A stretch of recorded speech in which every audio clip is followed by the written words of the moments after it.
we look for all of them to put their hands up for round one. Thanks for joining us wherever you are, cheering on the D's or the Roos across the two clubs' platforms. And as we mentioned, it'll be Tristan Xerri in the ruck against Austin Bradkey to start this one off, and streaming through straight away, Sparrow, who played in last week's Marsh Series game, draftee from a couple of years ago, and automatically a ball up in the middle. James Jordan at the bottom of the pack there. He's had a really good pre-season. He's got a lot of run in those legs, so it'd be good to see him today. Brayshaw in the midst of it there. Pittard applying the tackle. Spills out for the Roos, but Jordan's given away a push in the back. Free kick. And Dumont. The Frog will look to send it up towards the forward arc. Lots of numbers deep inside 50. Campbell was there, but it comes to ground. Tyson trying to get this quick snap away, but kick was smothered off the boot. D's trying to work it out via hand again. Sparrow involved, the South Australian, and is immediately wrapped up inside the arc. Jed Anderson really crashing in there. He's a good midfielder to have under your feet, Todd. He's got good to have on your side, that's for sure. Yeah. Some of the training sessions, you don't want to be against him because he cracks in just as hard at training too. But you know what you get. He's tackling the foot. He's unbelievable. And we got a glimpse last year of his potential, and if he's able to put that together for a full season, my gosh, he could be something special. Oh, he's always had the potential. He's always been talked up really highly, and I think he now understands his role really well and plays that most weeks now. So that's the progression. Now we just need him to start getting his own ball. So here's Robbie Tarrant. As we mentioned pre-game, back in the side, just struggling with a foot injury in recent times. He's continuing to work his way back. Dumont. Now Mason Wood. We'll talk a bit about Mason Wood throughout this quarter. Very exciting player as he goes deep inside 50. Big fly over the top. And there's a push in the back against the Roos, and it'll be a free kick to Melbourne on the last line of defence. Austin Bradkey will be the recipient of that free kick. Early blood rule here. Jed Anderson coming off, maybe crushing in a little too hard, Todd. Yeah, I think it's unusual for him to hurt himself. He's usually hurting someone else. But look, I think they'll only fire him a bit more. He might be like a bull seen red. Speaking of bulls, Ahern replaces him though. Paul Ahern with another player who was a high draft pick at the Giants has come to the Roos. Hopefully he's able to have a good crack at it this year for North Melbourne. As Tarrant tries to intercept but runs out of real estate. And Paul Ahern's a player that certainly North Melbourne fans really want to see thrive. He comes with lots of hype as well. Paul Ahern. Todd, how have you seen his summer? Yeah, well, he was training a lot with the backs, and then in one of our practice matches, he played in the midfield on the opposition side, and he just tore it up. He had about 8 clearances in the first, and just forced his way into the midfield mix. And we know what Paulie can do when he's got the ball in hand. So it's about doing the other things that he's got to get better at and a bit quicker at. But when he gets the ball, you know what he's going to do. He's going to use it very well. And Aiden Bonner, a similar story coming from GWS, first-round draft pick here. Excited to see what he can bring to the club?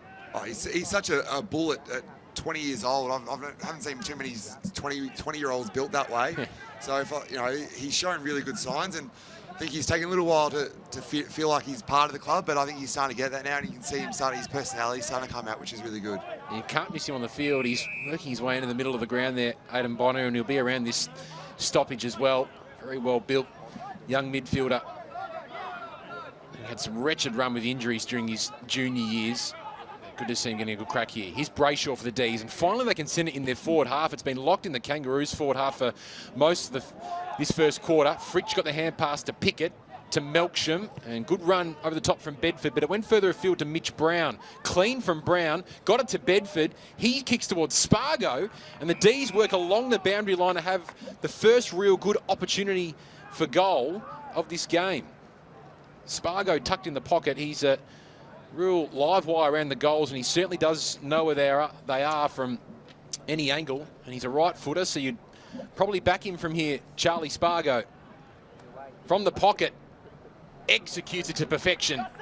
Lovely stuff from Charlie Spargo. Melbourne get the first goal of the game, 1 straight 6 to North Melbourne yet to score, Todd. And the Roos had the ball locked in their forward half for most of the first 3 minutes of that game. Melbourne go forward and able to get that first goal. Yeah, and it was a bit similar, very similar to the Bulldogs game last week. We had some really good patches of play where we kept the ball inside 50 and just couldn't find a way. I guess it's the hard thing when you don't have someone like Benny Brown and players like that missing, and Jack Zeeble in the forward line. So we just got that synergy right, but that was some pretty clean footy then by the Demons. and really important, I think, for Charlie Spargo to take those opportunities. He's a low possession player, but can have a real impact. So brings the pressure, and important that he can finish the goals. Son of Paul Spargo, who played for North Melbourne, Paul Spargo, back in the day, as well as the Brisbane Bears, but wasn't quite eligible for father-son at either club, Spargo. So the D's very happy to wrap him up in the draft a couple of years ago. There is Big Bonner in the middle, immediately wrapped up. So you're not playing today, Todd, as is Sean Higgins. He's going to be on State of Origin duty, and Sean's going to join us in commentary a bit later on. Ben Cunnington out with soreness. Zeeble, Polek, Simpkin, Larkey, Thomas, Ben Brown all missing today due to injury or load management. But you look through the 28 players that have been named, and it's still a decent side on paper. And that's why we come into the season quite confident, because we feel like we've got that depth now in our side, and we can cover the loss of a few players. And this is why today is such an important day for all these young kids to get the opportunity to put their hand up and show us what they can do. He's one of those young kids, Joel Crocker, son of a great Darren Crocker, who's been involved with North for a number of years, not only as a player, but also in the coach and footy department. He's Walker, delisted free agent pickup last season. Kick inside from Murphy, just missed the target, allows the D's in here. Spargo to Cozzy Pickett. You don't want to miss him. He goes deep inside 50, looking for Fritsch. Doesn't get the kind bounce. Pickett with his first score of the game. Melbourne 1-1-7, North Melbourne yet to score. Jasper Pittard here looking to take the kick out. Had a really good first year for the club, didn't he? Yeah, absolutely. And it was shown by his elevation into leadership group this year. I think, we all seen what Jasper could do. I think he was in the All-Australian squad a few years ago. So we know what sort of player he was, and he really found his role and felt comfortable as soon as he walked in the door at the footy club. And we couldn't be any more impressed with what he did in his first 14 months. Here's a good go for the Roos. Hand pass does come to Ahern, but it was just below his feet. Gets it back to Dumont. Just gets the kick away, but there's a couple of Ds waiting in the hole, ready to take that intercept mark. And one of them is one of their VFL players in Mitch Lewis. He takes the mark, and here's Tomlinson, a recruit from the Giants during the off-season. Speaking of recruits, Mitch Brown as well, working his way all the way up to half-back. Williams went over his head. Hunt was there. Fritsch was flying at it with Pittard right close to him as well. So Todd, at the end of last season, signed a 3-year contract extension in September, likely to make you a one-club player as well. What's it like to have that long-term security heading into this season? What does that do for the mindset? Well, it definitely gives you confidence that the footy club at 31 sees the future in me, which is nice. But it just gives that little bit of job security. You've got a young family and you're trying to work on life after footy. It does give that little bit of confidence to know that you can sort of relax a little bit. You don't have to play that 1-year contract for the next 4 or 5 years. So that was the goal, and I was really glad the clubs and my manager could come to an agreement. D's go inside 50. Here's Marley Williams. Of course, Marley was in the news a little bit during the week after that suspension for the bump on Ed Richards as well. So he's able to play today, but he won't be able to play for the first couple of rounds of the AFL season after being suspended by the match review officer, a penalty that was accepted without having to go to the tribunal. Here are the Roos. Here's Tyson streaming away from defence. Good kick and going back with courage. It's an excellent mark from Curtis Taylor, and he's been in good marking form of late. Kick just below the knees there of Zurhar, but Zurhar keeps on going. Wasn't held without the footy according to the umpire. Hall retreats back to Trent Rivers. He's a good ball user there. One of their top draftees from last year. That's no exception. Baker. Pickett just over his head though. Kick wasn't weighted for him well at all, and mark taken by Durden, but he immediately turns it over to Spargo. So those D's small forwards just having an impact early stages. And that's a beautiful kick from Spargo. Mitch Brown on a searching lead, dives, and we'll have a look at the goals. Very impressive last week, Mitch Brown. 5 scoring shots from his 10 touches, and if he can just take those opportunities, he's going to be a really good pickup for the D's. Delisted from the Bombers last year, so hopefully he can kick these sort of goals and get a spot in this side. And that's one of the benefits, Todd, about the new list rules that have come in. Mitch Brown came in through the SPP. Josh Walker came in as a delisted free agent in between drafts, essentially, last year. We'll have a look at this shot first from Mitch Brown. He'll kick from just inside 50. It looks a little to the narrow side and through for a minor, but there are so many other ways for players to get into on an AFL list now. Lockie Hosey's a great example, the mid-season draft. And that's the beauty of it. It was all about, and that's what free agency is about too, is just trying to be able to give players options. It's not necessarily for the best players in the competition to leave their clubs. It's for those lower players that are on the fringes, and it's really great to see a lot of them standing up. And I think Lockie Hosey, as you mentioned, is going to be a very impressive player, I think. A big fly coming there just before from Lockhart. He couldn't quite take the mark. So it's 8-0 in favour of the Demons. 10.5 through his first quarter early stages. North star ruckman Todd Goldstein joining us here in commentary. Sherry takes it out of the ruck. He's rucking in place of Big Todd at the moment. Dumont feeds it back via hand to Durden. And then in the end, Joel Crocker runs out of real estate. You mentioned Joel Crocker beforehand. What can you tell us about him? This is his second season on the North Melbourne list. Yeah, definitely. Last year was probably a real building year for him. He needed to put on a bit of size, a bit of strength, and really just learn how to be an AFL footballer and what the requirements are. So you can sort of see that penny starting to drop with him. He's a very, very hard worker. He's still obviously got a bit of work to do, but he shows glimpses at times of what he could potentially be.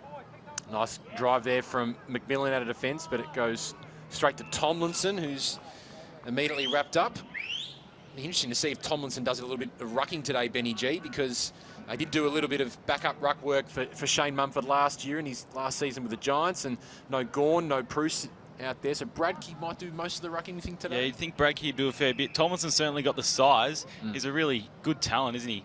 Can run along the wing, get in the ruck. It'd be interesting to see how they use him today. I don't reckon he'd be too keen to get in the ruck. Here's Anderson, kick inside 50. That's better ball movement from the Roos. And here is Lockie Hosey on cue. The mid-season draftee from last year and has really turned heads during the North Melbourne pre-season. He can go back and look to put through North Melbourne's first score of the game. Majak Dawes coming onto the ground as well for the Roos, Robbie Tarrant. So the switch of key defenders there, which we'll keep a close eye on. But this is Lockie Hosey. Yet to make his debut, but you feel like a senior debut isn't too far away. Covers the distance easily from 48, but he's off to the left, so that's North Melbourne's first score. Showed last year as a real natural goal kicker. 21 goals in 8 sample games to earn his spot on the North list, and then went on to kick 20 in 10 VFL games, so more than capable of finding it. So playing on from the kick out here is Rivers. That's interesting to note. Rivers taking the kick outs there. Big fly over the top from Sherry, who again is throwing himself at the contest. Roos will retreat all the way back to Durden. The switch isn't on though. Dorr and Tarrant are just to Durden's right, so he's going to have to go shorter up the line.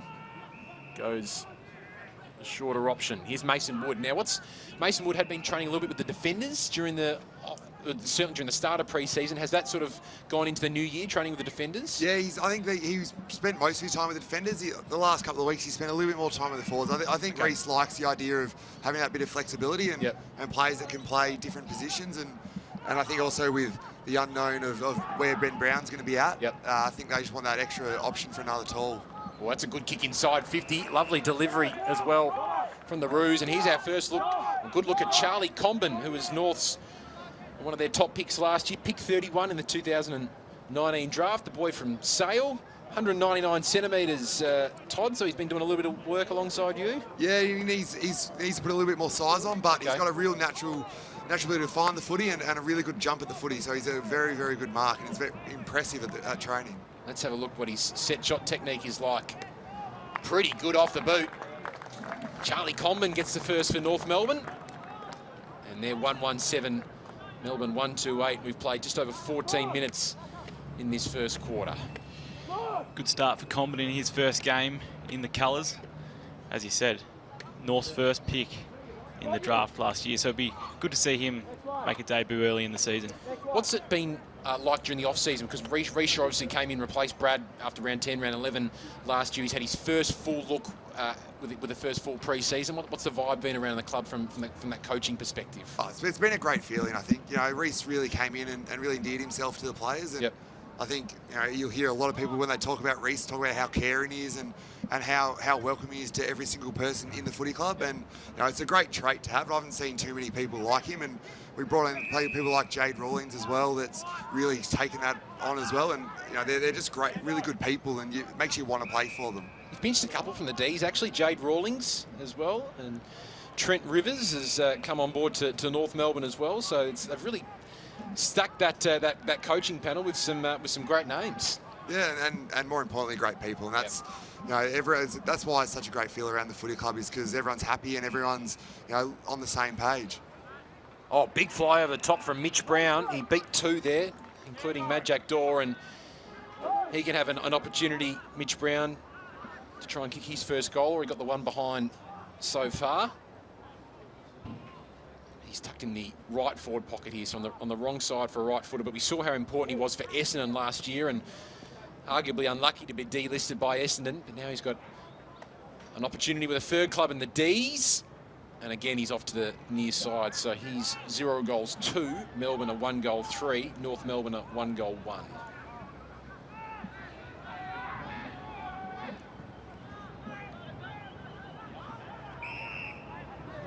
McMillan coming into another AFL season. Here is Mason Wood in front there, couldn't quite take it. Curtis Taylor sees it out of bounds. Has Curtis Taylor been just replaying his mark all week at the club, Todd? Yeah, fair to say he has talked a lot about it. He's pretty happy with himself. There's a few questions about whether he'd gone off the roof yet or not, but he showed what he can do, and especially sitting out the first quarter and a half pretty much, to come out and do that straight away was impressive. Oscar Baker looks a little worse for wear after that tail on. Whoa! What an unbelievable fly from Fritsch over the top. He couldn't quite take the mark. We're expecting Cozzy Pickett to provide the highlights, but Bailey with an excellent fly there. He pulled one down on Scott Thompson last year, round 23, Thompson's last game, so he certainly can fly and likes flying against North. Here's a fly from Sherry over the top. Beautifully roved with the pack though by the Roos. Anderson through the middle. Wood looks like he's leading up the ball there across half forward. Anderson kept on paddling forward for the Roos, but a free kick has been paid against Melbourne, and it'll come back to Anderson. Right in the AFLW logo. Arden Street will be hosting an AFLW game in a couple of weeks' time, or very soon, in fact. Tomorrow. Ground looks in beautiful condition for it as well, Todd. Yeah, they put a fair bit of work in trying to get it, make sure it's up and about. Replaced a few areas of turf just last week. Yep.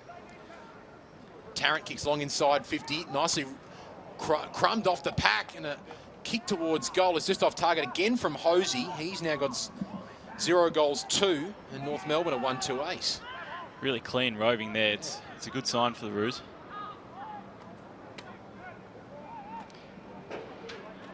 Rivers again taking the kick-outs for Melbourne. It's a big kick, looking for Bradkey from the side. Crumbed superbly by Corey Wagner, who's playing his first competitive game of the season. Spargo to Melksham. They're linking up beautifully through the midfield, and the goals open right up for Jake Melksham. Fritsch is over the top, but he lets it go through. And Jake Melksham has his first goal of the game, one of the more experienced players out there for the D's.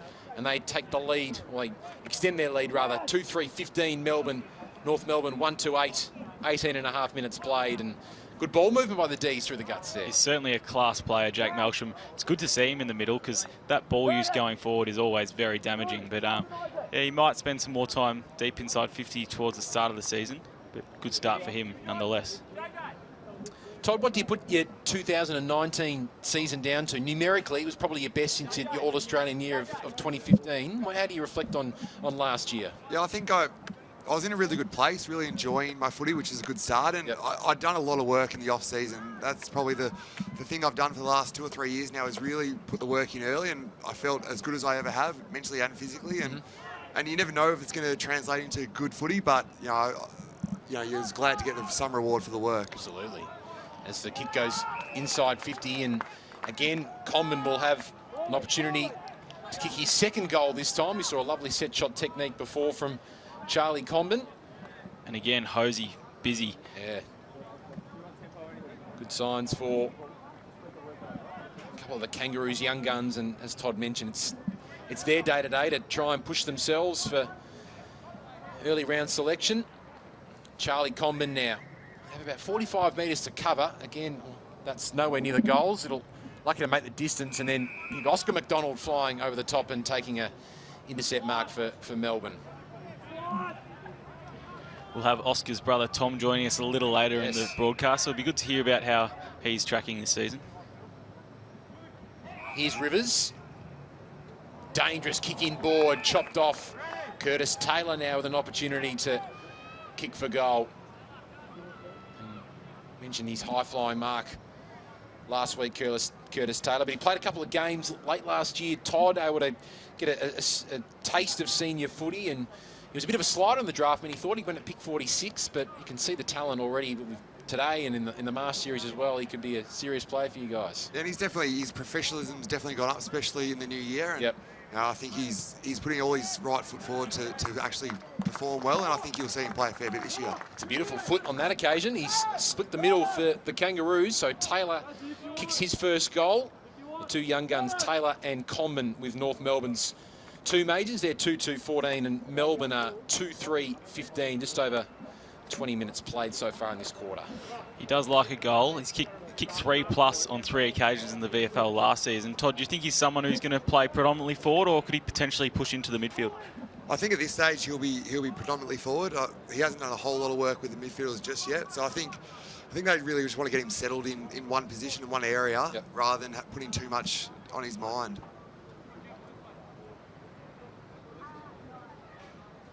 So in the ruck now, it'll be Campbell for North Melbourne. Bradkey again. He's doing most of the ruck work so far. Campbell, speaking of ways to get on the list, Campbell was an SPP pick about 12 months ago now, Todd, and he had a big VFL season, Todd Campbell. Not a lot of opportunities at AFL level, but gosh, he gives you some excellent support. Yeah, absolutely, and the way his attitude is, he's just really infectious around the group.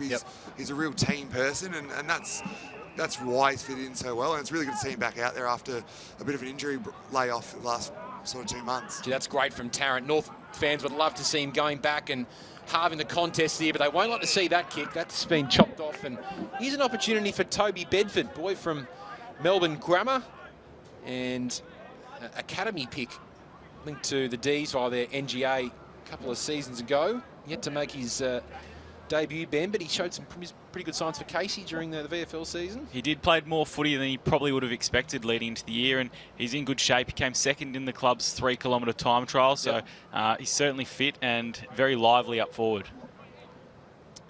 Good look here from our cameras, from our vantage point, at this look from Bedford. And the wind, you can see really taking it to the right. Is that naturally, is it sort of a normal, natural left to right here at Arden Street, Todd? It actually often swirls around here a bit. Yeah, so it's not too much predictability about it. It was very good pressure at that last play by Cozzy Pickett just to create that turnover, so the D's would love seeing that. And the D's have been crying out for that kind of small forward pressure as well, particularly with Jeff Garlick coming off the list last year. Absolutely, so he might be able to fill that void. So 23-minute quarter there. Melbourne 2-4-16, North Melbourne 2-2-14. You got a busy day ahead, Todd. Yep, better start preparing for a game. Go well. Thanks so much for joining us. Thank you very much, boys. Thanks, Appreciate Todd. it. That's Todd Goldstein from the Roos joining us here at Arden Street. Nice to have him along, Benny. Very good. Now we'll just take a short break and be back for the second quarter.